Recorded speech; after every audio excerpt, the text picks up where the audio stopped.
My Father's Business. The Virtual Reality Goggles. Here is a short story about a businessman who enters a virtual reality world built on competition, status, and scarcity, until he remembers that his real purpose is not to defeat others, but to serve the love that includes everyone. Marcus owned a successful company and treated every day like a contest. He measured himself by profits, titles, attention, and how far ahead he stood from everyone else.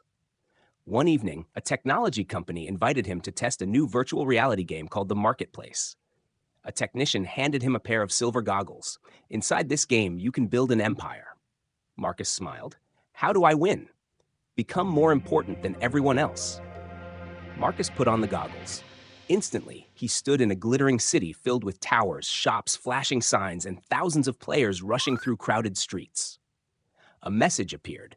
Your value must be earned. Marcus began collecting coins, buying buildings, and defeating competitors. Every victory made his tower taller. Every loss made it shrink. Soon another message appeared. If someone else rises, you fall. Marcus worked faster. He ignored tired workers, outbid struggling merchants, and guarded everything he owned. Whenever someone asked for help, the game warned, sharing reduces your advantage.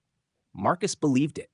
Hours passed. His tower became the tallest in the city, but he felt more anxious than ever. What happens if I stop? He asked.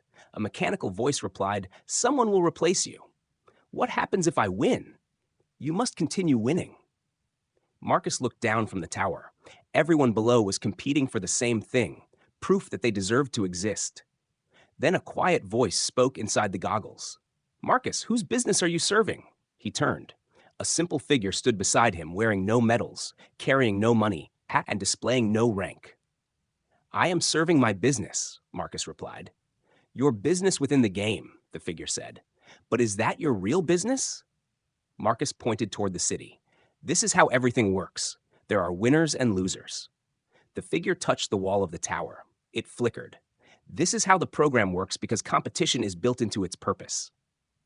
So I should leave the game? Not necessarily. First, change the purpose for which you use it.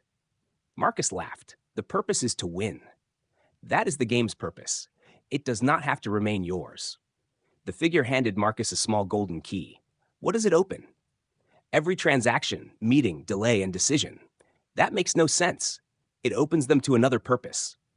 Marcus returned to the marketplace. A merchant nearby had lost all her coins and was about to disappear from the game. The warning flashed.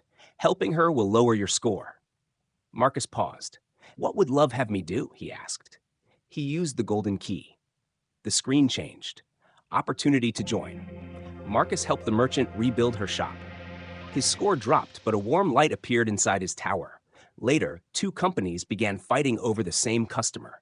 Marcus could have defeated them both. Instead, he used the key. The message changed. Opportunity to communicate. He brought them together and created an agreement that served everyone. His ranking fell again, but the city became brighter. Everywhere Marcus went, the old program offered competition, fear, and private advantage. Each time he paused and gave the situation a different purpose. Workers became partners. Rivals became teachers.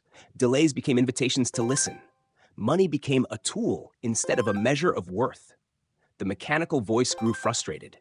You are not playing correctly. Marcus smiled. I am no longer playing for your goal. The quiet figure returned. What business are you about now? My father's business. And what does that business produce? Peace. What does it sell? Nothing. Love is given. What is its profit? Everyone remembers they are included.